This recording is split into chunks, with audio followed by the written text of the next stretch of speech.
Bonjour, je suis l'adjudant-major Van Volksom, l'adjudant de corps du 4e bataillon logistique. Et on m'a demandé de donner trois leçons d'expérience sur le leadership. J'y ai pensé et j'ai pensé prendre 3 éléments qui ont évolué de manière significative entre le moment où je suis rentré à l'armée et pratiquement 40 ans après.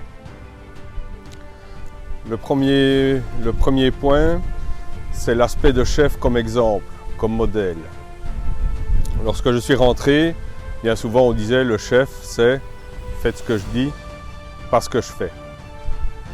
Il était communément accepté que le chef pouvait avoir une attitude qui ne convenait pas à son subordonné ou qui n'acceptait pas de son subordonné.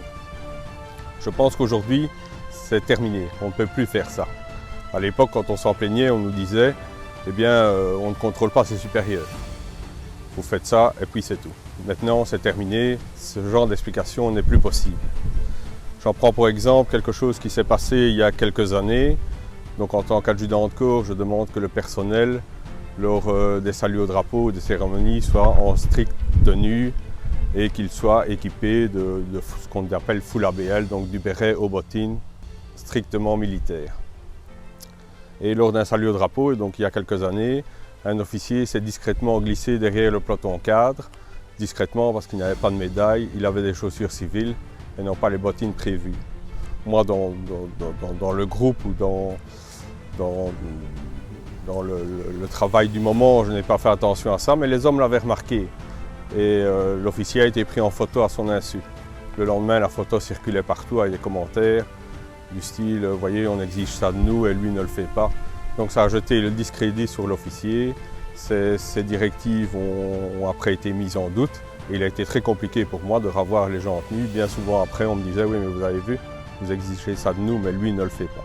Donc je pense que c'est vraiment une attention maintenant qu'il faut prendre si on va avoir un bon leadership et être un bon chef.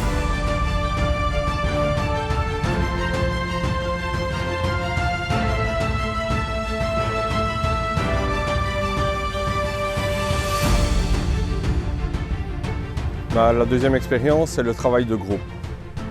Lorsque je suis rentré à l'armée, on faisait des exercices de tactique, de déploiement tactique avec la compagnie et chacun avait un rôle bien déterminé lors des prises de stationnement.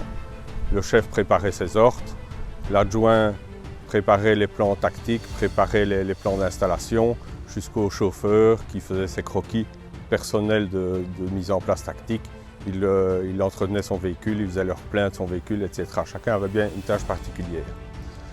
Avec la détente, on a arrêté de faire ce genre d'exercice, qu'on a dû reprendre ici avec la situation que l'on connaît. Donc on a dû refaire des exercices tactiques, des exercices de déploiement. Et j'ai été assez surpris de voir que les jeunes cadres travaillaient tout seuls. Ils ne faisaient plus trop confiance en leur personnel et ils voulaient tout faire tout seuls.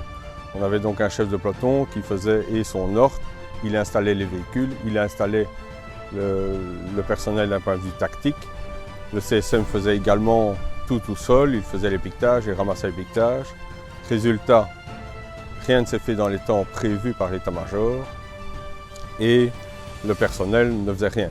Ils étaient assis sur les ridelles, ils attendaient les ordres, sans prendre d'action, sans prendre d'initiative. Je pense donc qu'il faut revenir à un système où le chef fait confiance à son groupe. Le groupe doit être une entité homogène et il faut absolument pouvoir faire confiance et connaître l'équipe avec laquelle on travaille. Donc ça, c'est pour moi une importance et il faut vraiment revenir à ça, à ce travail de groupe et d'ensemble.